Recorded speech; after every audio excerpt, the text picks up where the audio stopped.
Welcome back. We're talking about Europe, and our next question comes from Roberta Martin. Your question. What would be the advantages of Europe becoming a superstate? What would be the advantages of Europe becoming a superstate? Nigel Farage.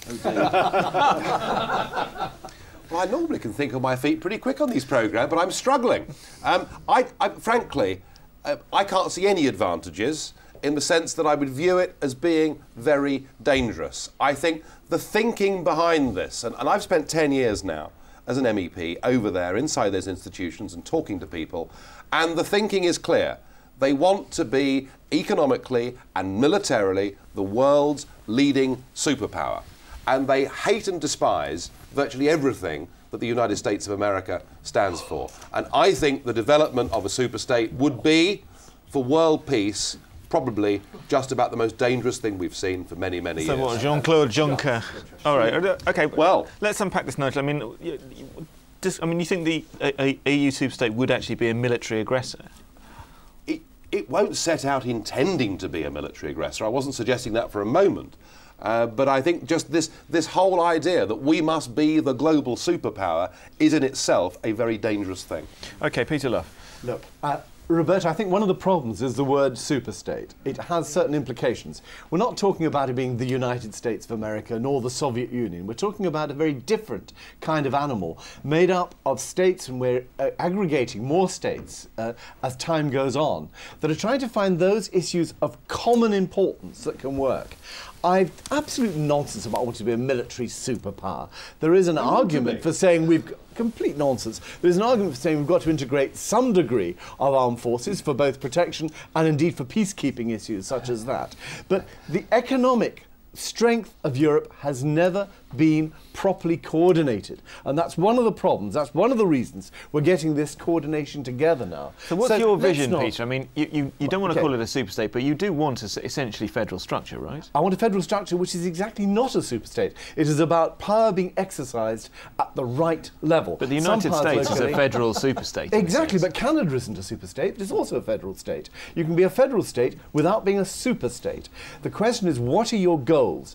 And to my mind, the goals of the European Union are about the rule of law and trying to get a new form of international relations. Okay. Foreign policy, army, navy, Air Force. Yeah, Nigel, on that, and you spoke that when you spoke about foreign policy and saying a world aggressor.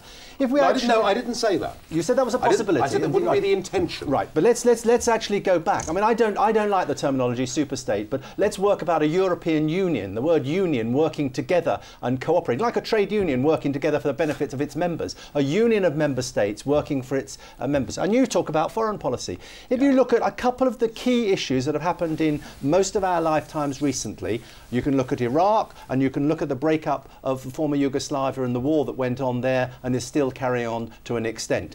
If, and it's a big if, but if we had had a common European foreign security policy, I believe the course of events in both Yugoslavia and Iraq would have been very, very different. I'm going to stop you there because I'm not going to get into foreign policy with this too much. Okay. We've got a question on foreign policy. Christopher Booker. Could I just make one point specific on that point? No, because we're going to come to foreign policy in another question. Yeah, but it's so relevant to what he said about Yugoslavia. The fact is, we did intervene. I know exactly what you're going to say, The EU intervened in Yugoslavia. Save it for this next question. Well, I'm sorry, because it would be so relevant to the point that our colleagues have just made. I want to ask you a different question, Christopher Booker. Right. I mean, of course. Is not the fact that the EU now consists of 27 members, many of whom aren't actually all that enthusiastic about giving away powers that they've only just acquired from the Soviet Union, is that not a break on the kind of apocalyptic vision of a federal state that you guys talk about? Well, it hasn't gone very far in stopping the so-called Constitution/Lisbon Treaty, has it? I mean, the fact is, we saw yesterday, or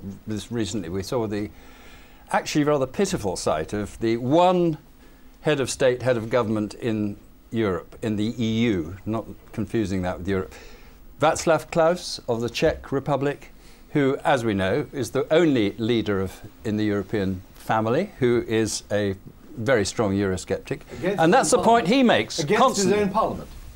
Okay. Listen, I'm talking about a person. Now, I know believed in individuals democracy. don't count in the European Union. All right. In fact, I'm talking about Václav Klaus, a very expert academic economist who lived under communism for 40 years, and he is the one more than any other Against who has his elected warned. government. Who has warned?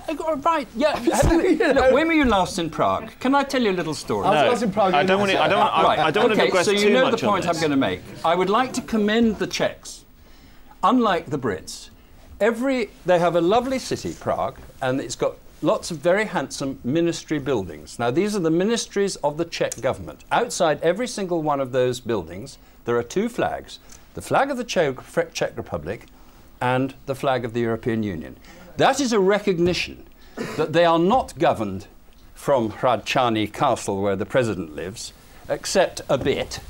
They're basically also equally, and in fact more so, governed by that Saying flags wonderful mean you're flag that equally we've got governed over by the there. So if a hotel puts up a European flag, it's governed by Europe suddenly. It's an absurdity. Listen, I'm sorry, I'm not talking about hotels, Peter. I'm talking about government But we ministries. All right. So if a town hall puts up a European It flag... is a recognition of a fact. Okay, let's bring in the audience to the flags. There was a man over there had a question. Yeah, your question, please, in the corner.